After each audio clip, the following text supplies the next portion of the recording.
Hello, and welcome to the most ironic episode of The Joy of Mage. Today, we're going to do something a bit different and talk about real life. In this world, there are people, and these people feel an entire range of emotions. But some people only feel sad, kinda like me. I'd forgotten what happiness felt like. So I went to get some help. And I've been diagnosed with MDD, or major depressive disorder, which is just a fancy adult word that basically means something deeply traumatic happened early in life, and now you're sad for the rest of it. What does this mean for you? I want to continue to make videos, but I feel a while break would be healthy. So instead, I thought I'd make videos about my journey of depression in an informative way for those who may be interested. I feel as though it would be therapeutic. I understand if you all simultaneously click that unsubscribe button. So to you I say thank you. I've really enjoyed our time together. Thank you for what I'm sure were heartfelt and kind comments. But I want to get better. And to do that, I need to take some time for me. So, I leave you with the partially finished Fire Mage guide. My guess is that by the time I get back to finishing it, it may be outdated. I also don't want to finish it because I felt my temperament was affecting the video quality and direction. So, this is what I've got to offer. Enjoy. And thank you for being you.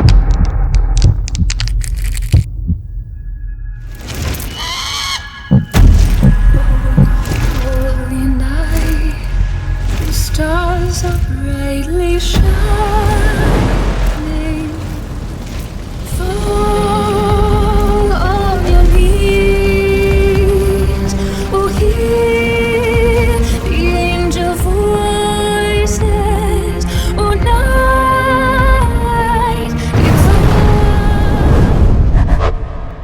Hello, and welcome to my Mage Guide. Today I will be retelling the story of an old fire mage, and we will separate each part of her life into chapters. In our first chapter, I remember how Anna learned what a cooldown was, and how to incorporate them into a rotation.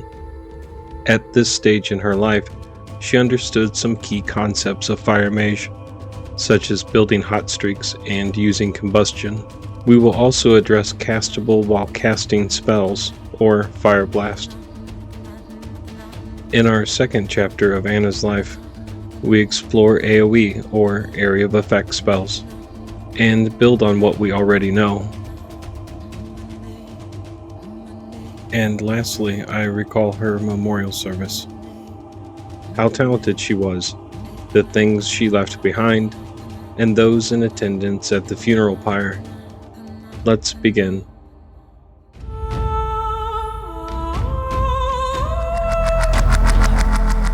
Let's get started with some basic spells, learn what they do, and build from there. This is Phoenix Flames. This spell has 3 charges here, and they will refresh over time. This is a cooldown period. This is Fire Blast, and it reduces the cooldown of Phoenix Flames. Both of these can be used in single target, or AoE, and land a critical strike, or crit, each time they hit the target.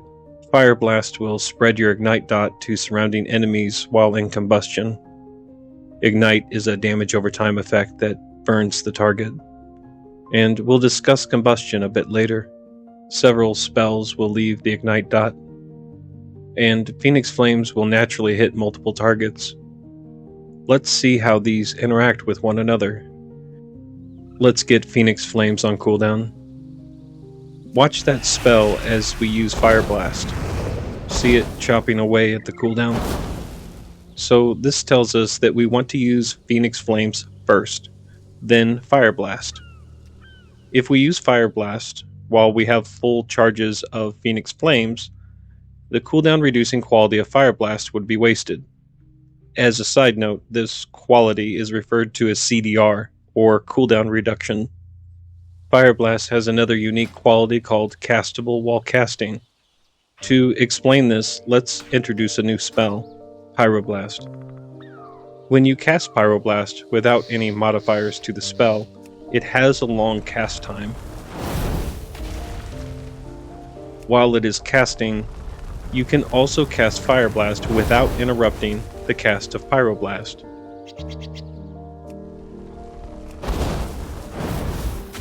Let's address some of these effects you are seeing. This tells you that you've crit the target with a spell, and this tells you that you just crit the target with a second consecutive spell. When you've reached this point, Pyroblast is instant. Essentially, 2 crits back to back equals an instant Pyroblast.